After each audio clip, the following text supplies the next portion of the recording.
Hey guys, welcome to a bit of a different video. Today we're going to be doing a Premier League prediction video where I go from 20th all the way up to 1st, and I'm just going to tell you guys what I think the Premier League table is going to look like come the end of May next year. So yeah, it's kind of difficult to predict because there is still a month left of the transfer window, and obviously these teams can bring in players. Deadline day alone, you probably change the table quite a bit, and yeah, it's going to be an interesting one. But I just feel like doing it at the moment would be quite nice, and obviously there's a few teams without managers, so it's going to be quite interesting, and that is actually going on to the first team, which are going to be 20th in my opinion.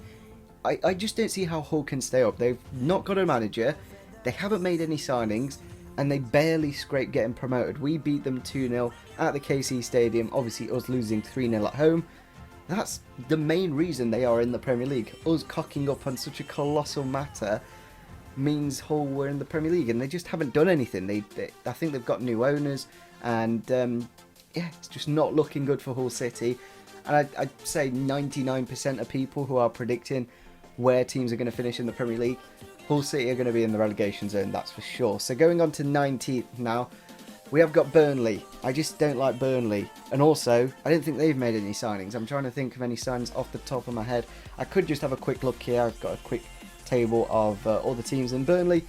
I just don't see them, like, they haven't built any, like, they haven't built on the team that they got relegated from a few years ago, and if anything they've lost players. They do have Andre Gray now, he's really nice. They brought in Goodmanson from Charlton, but apart from that I just honestly don't see any improvement in the team. Obviously got Heaton in goal, who's a really good goalkeeper, but as a team there's Andre Gray up front. Is he going to be enough to keep him up? Probably not.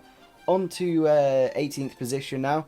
We do have a bit of a surprise one. It is going to be Watford. I don't know. I just feel like Watford are going to go down. They've got two really good strikers in Ighalo and Deeney. Whether one of those goes in the next month, that'll be a huge factor on whether they do stay up. That's like the only thing. I don't think they've brought in any players as well. They got a new manager, obviously Chico Flores. I think he wanted more money, but unfortunately the Watford people just didn't feel like he deserved it. So they've brought in Isaac Success, he's a fast Nigerian striker. They've brought in Zuniga, the Colombian left back, I think he is, maybe right back, and Kabaseli. Basically he's an 80 pace centre back on FIFA. Whether he's any good in real life, I really don't know, and they're not exactly these big signings to keep him up. A new manager, again, I could see Watford definitely being in the wrong end of the table. Going on to 17th then, we do have Swansea City, a team I really do like, and at the moment they are kind of falling apart. They don't have a striker at the moment, Ashley Williams being linked to Everton, and yeah, I could just see Swansea City getting relegated, more than likely, just because the fact they haven't built on that team, and the new manager, the one that they did kick, what's his name, I can't remember, the Italian manager, he did keep them up, but apart from that he hasn't really built on that team and made them as good as they were under Gary Monk. And who was the manager before Gary Monk? It's the guy, I can see his face but I can't know his name. Anyway, going on to 16th position, we do have West Brom. This team is one of the most frustrating teams in the Premier League because they're never going to get relegated and they're never going to get above like 10th. They're just going to sit in between 10th and 17th every single season, and I just don't see them building on anything. Like, they have got Berahino linked with a move away to Stoke City. They have also got Diafra Sakho linked to them. Obviously Tony Pulis, a very good manager at keeping a team up, but not the best manager in terms of moving a club forwards. He, like Stoke City in the past, kept him in the Prem, built them up quite nicely. Now in my opinion they're a top 10 team, and before, like West Brom are now, they were just barely scraping on Premier League survival. So again, West Brom, not exactly the most interesting ones, but still a team in the Premier League. On to 15th then, we do have another surprise one, Southampton. They've lost a lot of big players. I think, what's his name, CDM guy, Wanyama, gone to Spurs. I don't know if he's going to get any game time now. I'm just going to have a quick look and see if Southampton have made any signings. They've also brought in, Graziano Pella, who is absolutely fantastic. They have brought in Hodgberg, Redmond, and Pede, the French right back. But apart from that, they haven't really done too much in the transfer front. Very young, very good players, but in terms of now replacing the big players that they have lost, they haven't done too much of a good job in replacing them. And with the new manager, who I really don't know too much about, I think he was the Nice manager last year, yeah, I could see Southampton not doing too well this season and finishing in 15th place. In 14th, we do have Bournemouth. Obviously, Eddie Howe was linked with the England job for a long time. Now that Sam Allardyce has got it, he's gone back to concentrating on Bournemouth. I don't think he ever wanted the England job. I think he did say that he just wants to concentrate on Bournemouth, which is nice. And yeah, again, they haven't really brought anything in. And the players that they have got coming back from injury, they've got Gradle, they've got Tyrone Mings, they've got striker man Wilson coming back. He should be a big player because at the start of last season, really good. And those goals that he did get early on in the season probably meant Bournemouth stayed in the Premier League. On to 13th then, we do have Crystal Palace, another team. I think they've brought in Andros Townsend. Apart from that, not done too much business. And I feel like they're just going to finish like between 10th and 13th, that kind of area. It's not really much happening with them. And yeah, on to 12th now. We have got Sunderland. David Moyes coming back to the Premier League. They did do actually quite nicely, Sunderland, towards the end of the season. With David Moyes a bit more of a manager that can actually get football in terms of like he can get a team passing around, get them playing some nice stuff. And yeah, obviously Jermaine Defoe, 15 goals or 16 goals last season at 33 years old. Really nice to see him scoring a lot of goals. And a few other players doing quite nicely for Sunderland last year. I just can't remember them. Hopefully they can bring in a few players between now and the end of the summer window, with obviously David Moyes coming in now. That'll be really nice to see how they do. On to 11th then. We have got a bit of a surprise one, and it is Borough. I think Middlesbrough are going to do really well this season. They're like surprise package coming from the Championship.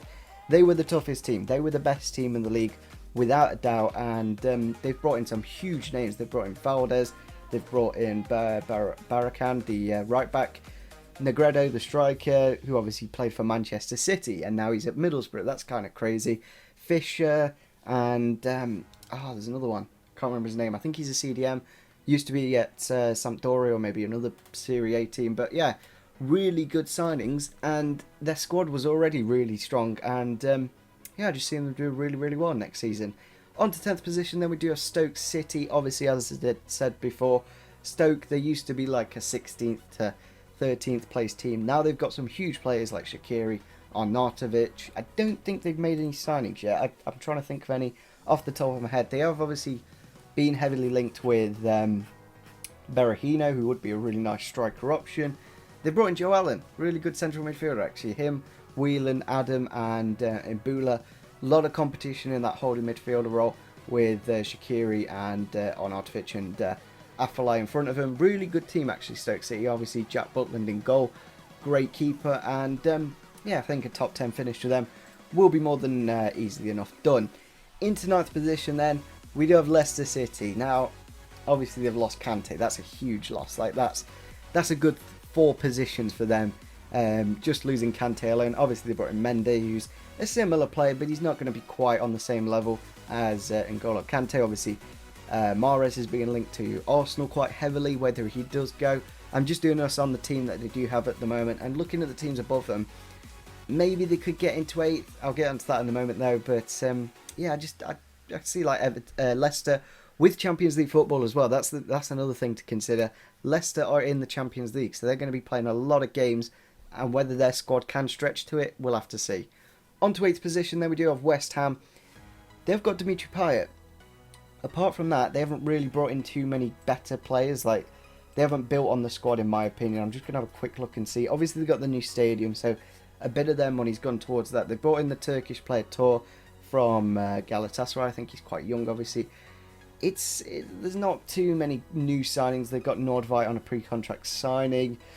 I don't know. They did really well last season, West Ham, and since these new managers, new signings have come into the Prem, West Ham, they will drop down a few positions. Into a 7th position, then we do have Everton. Now, they've brought in Guide from Aston Villa like a couple of days ago. They've got Ronald Koeman as well. Really, really good manager. You just don't understand how much Ronald Koeman as a signing for Everton has been. They're linked with, what's his face? Ashley Williams as well from Swansea. If they bring in Ashley Williams, they're easily going to get this 7th position. And if they get the 50 million for John Stones, then they're definitely going to get Ashley Williams. And they're going to have like 40 mil left in the bag to spend on a really big player. So I think Everton could do really nicely this year Lukaku's also linked with a move away to Chelsea for like 60-70 million. Whether he goes as well, that'll be another contributing factor that we will probably look at in the next video that we do, like in a couple of months when the season's actually started and stuff like that. But yeah, Everton, really difficult and good situation at the same time, like losing Stones and Lukaku for like 120 mil. Not the worst thing in the world, to be honest, because they're not 120 mil worth of players in my opinion. So I think that'd be a huge amount of money, and they can obviously reinvest that quite nicely. On to 6th position then, we'd have Liverpool, a team that they've done quite nicely. Like they've brought in some nice players, Wijnaldum, Mane, and Matip, the centre back. Apart from that, I don't think there's any other really big signings. Obviously, Karius in goal, really good signing actually, Karius. Bringing in a new keeper, really good to see. Whether they do bring in a new fullback for that left back position for Moreno, we'll have to see. I don't think they will, because they do have a lot of cover in the defences areas, and yeah, just keeping the squad nice and balanced. It's an important thing for Liverpool, and yeah, they've got Benteke and Balotelli. That could add up to like 40 mil quite easily, and I can see Liverpool getting into that top 6 position quite nicely. Maybe even 5th, we'll have to see. But into 5th position, we do have Tottenham Hotspur from, were they 3rd last season? I think they were 3rd, going down to 5th. Obviously, the season's going to be different. Spurs aren't going to do quite as nicely. They've also got Champions League football. They do have a nicely well-balanced team, like in terms of they've got a lot of good players coming in. They've got Wijnaldum in that holding midfielder role. Janssen coming up front. That's a really good signing in my opinion. 21 million I think they paid for him. And yeah, I could see Tottenham doing quite nicely, both in the Champions League, hopefully getting through to the knockout stages, and a top 5 finish in the Premier League. Into 4th position then, we do have the big guns now, obviously, and we're going to kick off with the Gunners, and it is Arsenal. And yeah, they haven't really brought in any players at the moment. They've brought in Rob Holding, Granit Xhaka, and that's it. That's Arsenal signing. Whether they do bring in any more players, another thing that we'll have to look at in the next few months. Yeah, if they just brought in Lacazette, brought in Aubameyang, someone like that, they could easily compete for this title. But at the moment, I just don't see them getting into those high positions. They may not even finish top 4, to be fairly honest, this season, with the likes of Spurs, Liverpool, and Leicester. Whether they do, it's really difficult to judge Leicester after such a bogey season last year. Whether they're going to repeat it, it's going to be quite interesting to see. On to 3rd position, then we do have Chelsea. They've brought in some really big players, Batshuayi, Kante in the midfield. That's a huge signing in my opinion. Obviously getting in really good midfield now with Fabregas, Matic, Hazard, and yeah, I don't see why Chelsea can't get into these top 3 positions and maybe even compete for the title, to be fairly honest. The only reason I've put the 2 Manchester clubs at the top 2 is because of those managers. Those managers have got those teams to those positions. Conte, he did do quite nicely with the Italy team. He did do a nice job. Obviously new to the Premier League, same as Pep Guardiola. It'll be interesting to see how these new managers do.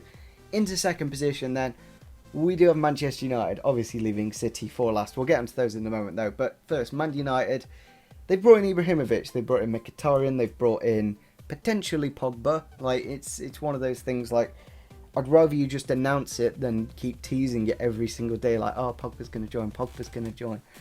But he's still not joined. So at the moment, they've still got a really nice squad. Bailey, Smalling, De Gea in goal. It's a quality squad, and Mourinho is a quality manager, there's no doubt about it. Obviously, didn't have the best of the season with Chelsea last year, and yeah, I can just easily see them compete for that title with Manchester City.